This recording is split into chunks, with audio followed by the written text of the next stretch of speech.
How to make a DIY class picture this new normal. So una, pupunta lang po tayo sa ating Google Chrome. And then, just type remove background.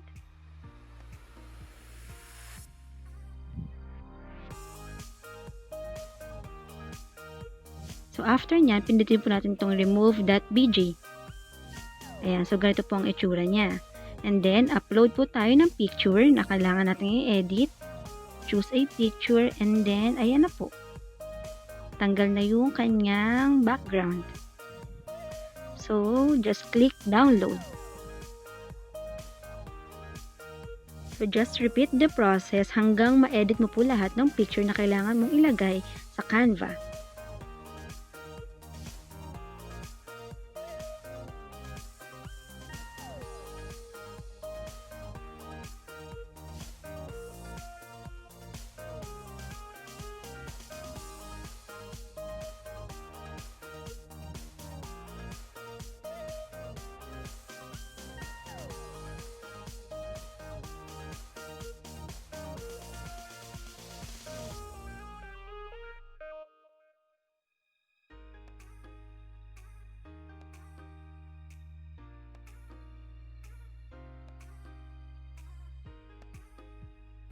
So, kapag okay na po lahat ng pictures na kailangan natin ilagay sa Canva, punta na po tayo sa app na Canva.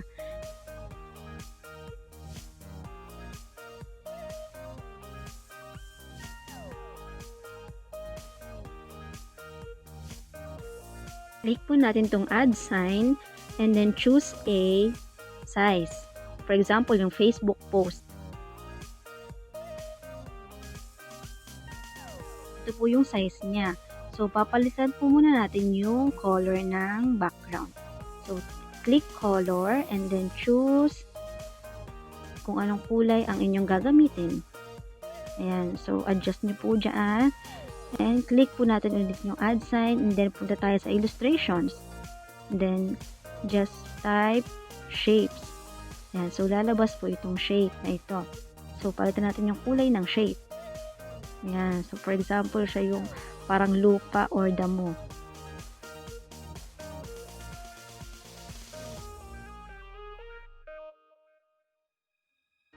Then, add tayo ng iba pang shape.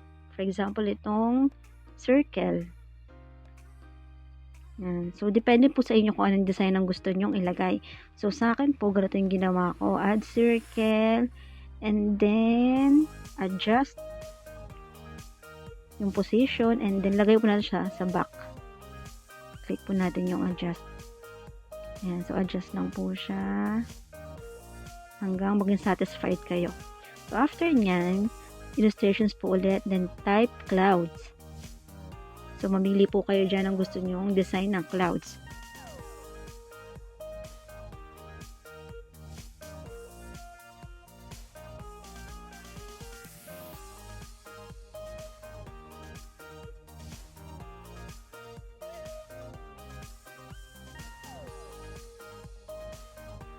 Nakapili na po kayo, pwede natin itong i-copy-paste para hindi na tayo mag-click na kung ano-ano pa. So, copy-paste and then lagay natin siya sa kabilang position.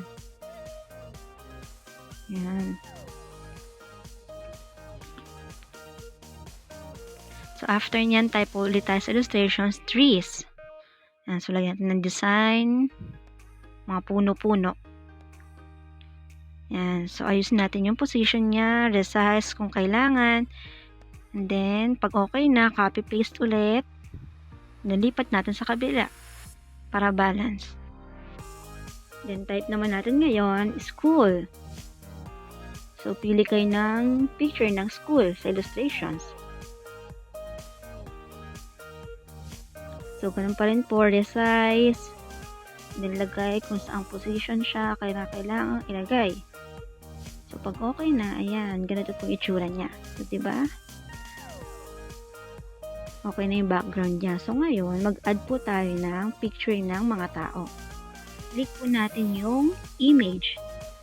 Ayan, lalabas yung mga pictures na inedit natin kanina. So, ito po yun. Ganito siya. So, pwede natin yung lakihan, liitan, bahala kayo kung anong gusto nyong gawin. So, sa akin, lalakihan ko siya. Yan. So, add ulit. Click add sign and then lagay yung picture ng mga bata. So, sa activity to, yung ginawa ko pong picture, yung ginamit kong picture is picture ng pamangkin ko. Ayan. So, kanya ng itsura niya. Adjust natin kaunti. Ayan, mukhang okay na.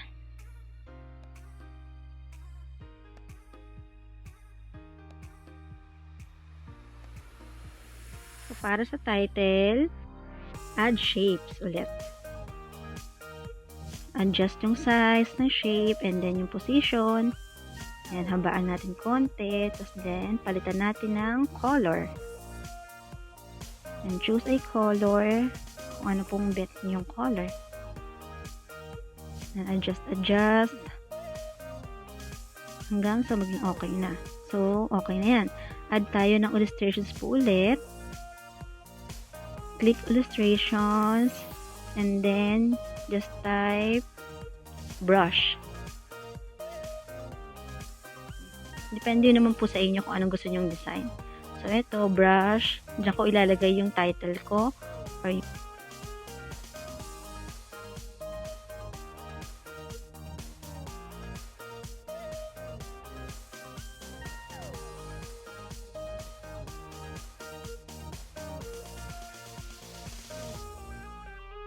ayan. So, lalagay po natin dyan yung text. Add text lang po tayo.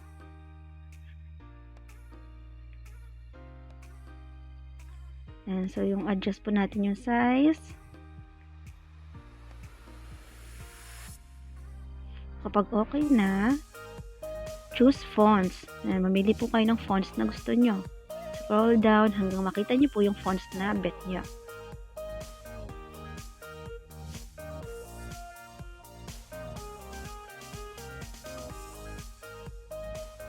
So, pwede nyo rin pong palitan yung color ng fonts.